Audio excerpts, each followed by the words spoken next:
स्वागत है दोस्तों आपका जीके जीनियस चैनल में। आज हम पढ़ेंगे कंजक्शन, जिसे हिंदी में समुच्चय बोधक अवयव कहते हैं। समुच्चय बोधक अवयव कहते हैं।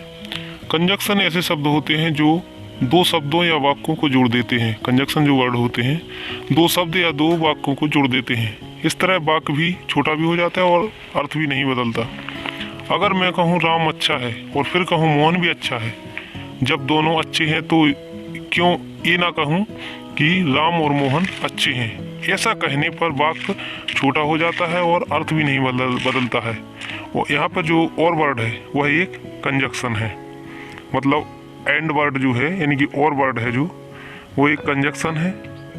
इसी को हम कंजक्शन कहते हैं। कंजक्शन कई टाइप के होते हैं, हम आगे की वीडियो में आपको बताएंगे। तो आपने समझा कि कंजक्शन की डेफिनेशन क्या होती है। अब पढ़ते हैं हम कंजक्शन के प्रकार। नंबर 1 पर आता है एंड और, मतलब और अथवा या। राम और श्याम अच्छे दोस्त हैं, मतलब यहाँ पे जो और वर्ड है वो एक कंजक्शन है। Ram and Shyam are good friends, and word जो है वहाँ पर कंजक्शन वर्ड है।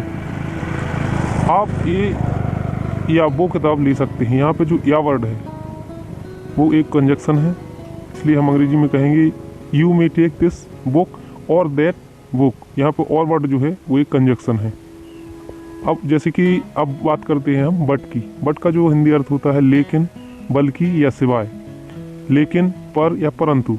जैसे कि पहला सेंटेंस है राम और श्याम अच्छे दोस्त हैं लेकिन पर वे एक दूसरे से लड़ते हैं। यहाँ पे जो लेकिन या पर वर्ड है यहाँ पे कंजक्शन वर्ड है। यहाँ पर हम बट का प्रयोग करेंगे। Ram and Shyam are good friend but they fight with each other. यहाँ पे जो वट वर्ड है यहाँ पे कंजक्शन वर्ड है। दूसरा सेंटेंस है वह बहुत समझदार है लेकिन वो गरीब है। लेकिन वर्ड जो यहाँ पे है वो एक कंजक्शन है। He is very intelligent but he is poor. यहाँ पे जो वर्ड बट वर्ड है वो एक कंजक्शन वर्ड है। यहाँ पे हम बट की परिभाषा समझ चुके हैं। अब हम बात करते हैं आगे। यहाँ पे जो सिवाय या अलावा, यहाँ पे जो सिवाय या अलावा भी वर्ड का हिंदी वर्ड होता है। जैसे कि पहला वाक्य मैं तुम्हारी घर के सिवाय कहीं भी जा सकता हूँ, तो यहाँ पर जो सिवाय वर्ड है, सिवाय शब्द है वो एक कंजक्शन है, जिसे अंग्रेजी में I can go anywhere but your home. यहाँ पर जो वट वर्ड है वो एक इंग्लिश जो कंजक्शन वर्ड है। मैं कुछ भी कर सकता हूँ सिवाय तुम्हें पीटने की। यहाँ पे जो सिवाय वर्ड है वो एक कंजक्शन है। जैसे कि I can do anything but beat you. यहाँ पे जो वट वर्ड है वो एक कंजक्शन वर्ड है। तो यहाँ पर हम परिभाषा समझ चुके हैं कि वट का कहाँ प्रयोग करते हैं हिंदी वर्ड में। अब बात करते हैं वट का जो वल की वर्ड है। जैसे कि ए पेन नहीं बल्कि पेंसिल है, तो यहाँ पे जो वल की वर्ड है, वल की शब्द है वो एक कंजक्शन है। This is not a pen but a pencil. But word एक कंजक्शन है। दूसरा वाक्य राम बेवकूफ़ नहीं बल्कि एक समझदार लड़का है। वल की वर्ड जो है वो कंजक्शन है। Ram is not a fool but a wise guy, मतलब यहाँ पे बट वर्ड जो है वो कंजक्शन वर्ड है। अब हम आगे के कंजक्शन के बारे में चर्चा करेंगे। दोस्तों अब हम बात करते हैं फॉर, एज, बिकॉज, सिंस, जो क्योंकि और चूंकि के अर्थ में प्रयोग किए जाते हैं। जब भी वाक्य में क्योंकि या चूंकि का प्रयोग होता है तो इन चारों में से किसी एक का यूज किया जाता है। पर महत्वपूर्ण बात एक ये है कि क्योंकि और चूंकि के लिए जब हम बिकॉज का प्रयोग करते हैं तो केवल वाक्य के बीच में प्रयोग करते हैं, और सिंस का प्रयोग करते हैं तो हम वाक्य के शुरुआत में प्रयोग करते हैं। तो ध्यान देना कि जब हम बिकॉज का प्रयोग करते हैं तो वाक्य के बीच में प्रयोग करते हैं, और जब सिंस का प्रयोग करते हैं तो केवल वाक्य के शुरुआत में करते हैं। अब बात करते हैं हम फॉर की। तो जैसे कि वाक्य है मैं नहीं आया क्योंकि मैं बीमार था या चूंकि मैं बीमार था, तो I did not come for I was unwell. तो यहाँ पर ध्यान देना कि जब हम फॉर का यूज़ करते हैं चूंकि या क्योंकि के लिए, तब हमें फॉर से पहले कोमा लगाना जरूरी है। यहाँ पे देखिएगा आई डिड नॉट कम के बाद हमने जो कोमा लगाया है और फॉर का यूज़ किया है, तो वहाँ पे हमें ध्यान रखना है कि जब भी हम फॉर का यूज़ करते हैं तो उससे पहले हम कोमा का यूज करते हैं, जैसे कि हमने इस वाक्य में किया है।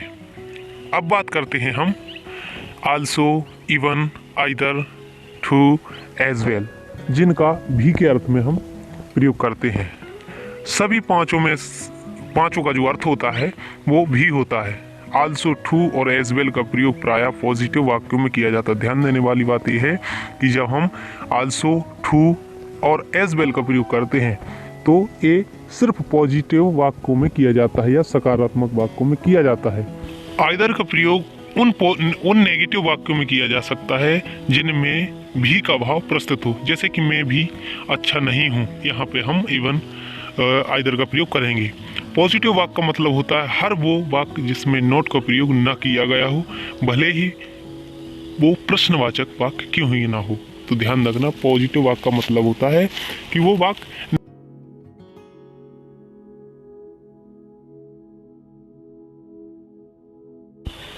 आल्सो का प्रयोग सहायक क्रिया के बाद और मुख्य क्रिया से पहले किया जाता है।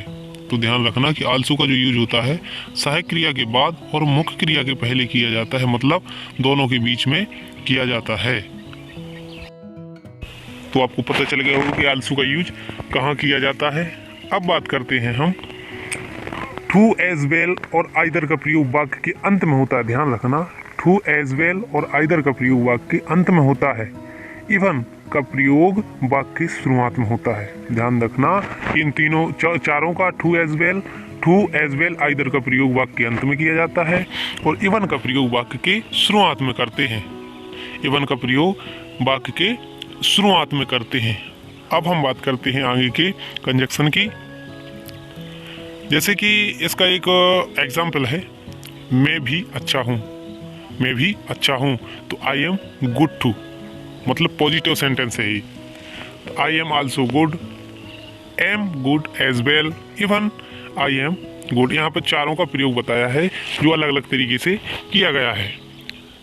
मैं भी अच्छा नहीं हूँ, अब देखो नेगेटिव देखिएगा, मैं भी अच्छा नहीं हूँ। तो even I am not good, यहाँ पर इवन का मैंने बताया था कि वाक्य के पहले प्रयोग किया जाता है। I am not good either, either का प्रयोग वाक्य के बाद में किया जाता है। जैसे अगला वाक्य है, क्या तुम भी वहाँ नहीं थे, where you do not there either. यहाँ पर देखो नेगेटिव वाक्य है, इसलिए आइदर का प्रयोग हम लास्ट में करते हैं। आइदर का यूज लास्ट में और इवन का यूज पहले करते हैं। अब बात करते हैं हम एज की। एज का जो हिंदी अर्थ होता है वो जैसा, के तौर पर, के नाते। जैसे कि जैसा आप कहें तो एज यू से, एज यू से।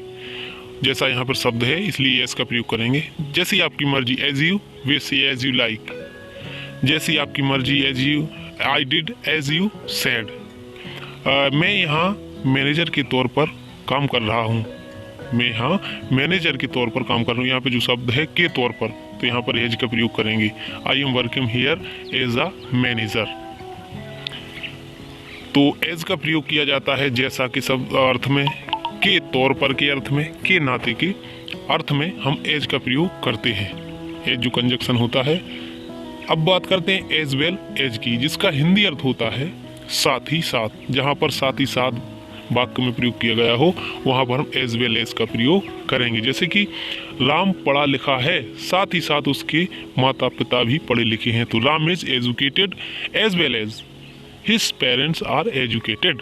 तो यहाँ पर जो साथ ही साथ शब्द है उसके लिए हम एज वेल का प्रयोग करेंगे। यहाँ पे दो वाक्यों को जोड़ दिया गया है, जैसे कि राम पढ़ा लिखा है और साथ ही साथ उसके माता पिता भी पढ़े लिखे हैं। तो यहाँ पर Ram is educated as well as his parent are educated, मतलब एज वेल एज का प्रयोग हम साथ ही साथ के अर्थ में करेंगे।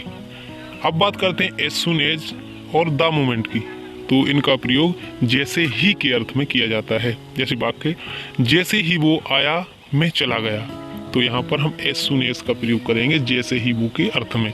तो as soon as he came I left, या फिर the moment he came I left, मतलब एज सून एज या द मोमेंट का प्रयोग हम करेंगे जैसे ही के अर्थ में। दूसरा वाक्य है मेरे घर आ जाना जैसे ही पापा आ जाएं। तो come to my home the moment dads come, और come to my home as soon as dad comes. यहाँ पर हम द मोमेंट या फिर एज सून एज का प्रयोग करेंगे जैसे ही के अर्थ में। तो आप समझ चुके होंगे कि एज सून एज या फिर द मोमेंट का प्रयोग जैसे ही के अर्थ में किया जाता है। अब बात करते हैं हम as for as. As for as, तो इसका प्रयोग हम जहाँ तक के अर्थ में करते हैं। जैसे कि वाक्य जहाँ तक मैं जानता हूँ उसके 2 बच्चे हैं, जैसे जहाँ तक मैं जानता हूँ उसके 2 बच्चे हैं।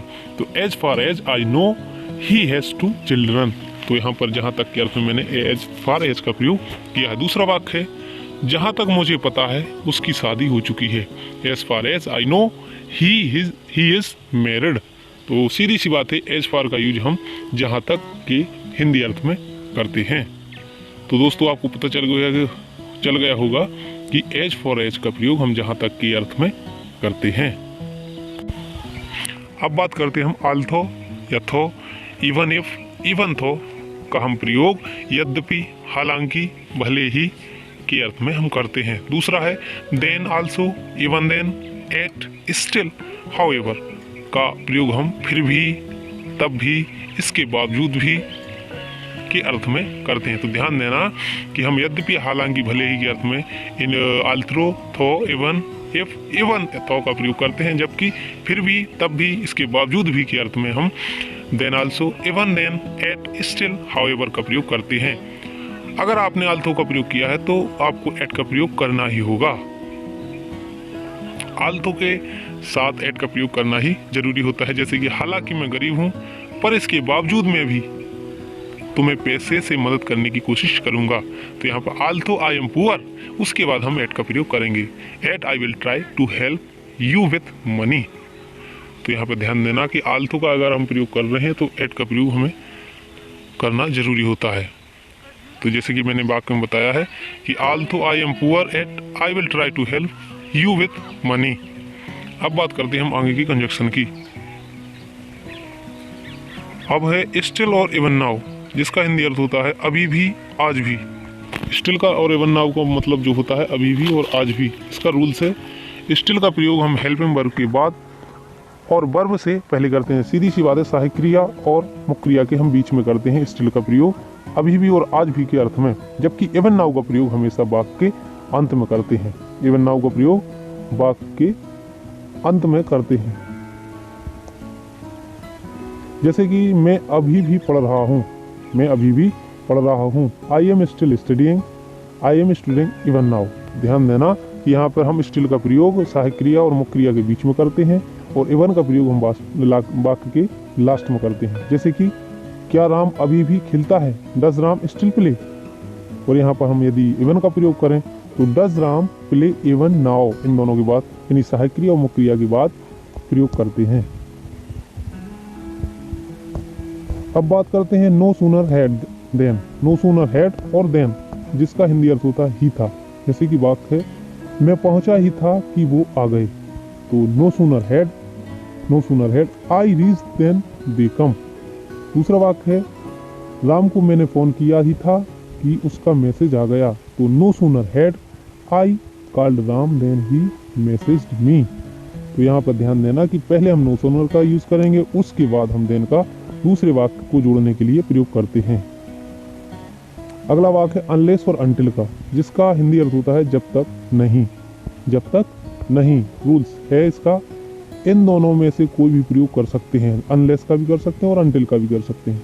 पर महत्वपूर्ण बात यह है कि इनके बाद का वाक्य या तो प्रेजेंट इंडिफिनिट में बनता है या फिर पास्ट इंडिफिनिट में बनता है।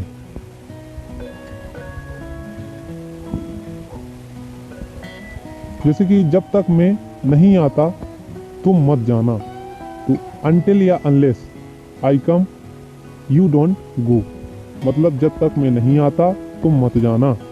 दूसरा वाक्य जब तक राम नहीं आएगा हम नहीं जाएंगे। तो अंटिल या unless Ram comes we will not go. जब तक की अर्थ में हम अनलेस या फिर अंटिल का प्रयोग शुरू में करते हैं। तो मैंने बता दिया अंटिल और अनलेस का प्रयोग कहाँ करते हैं।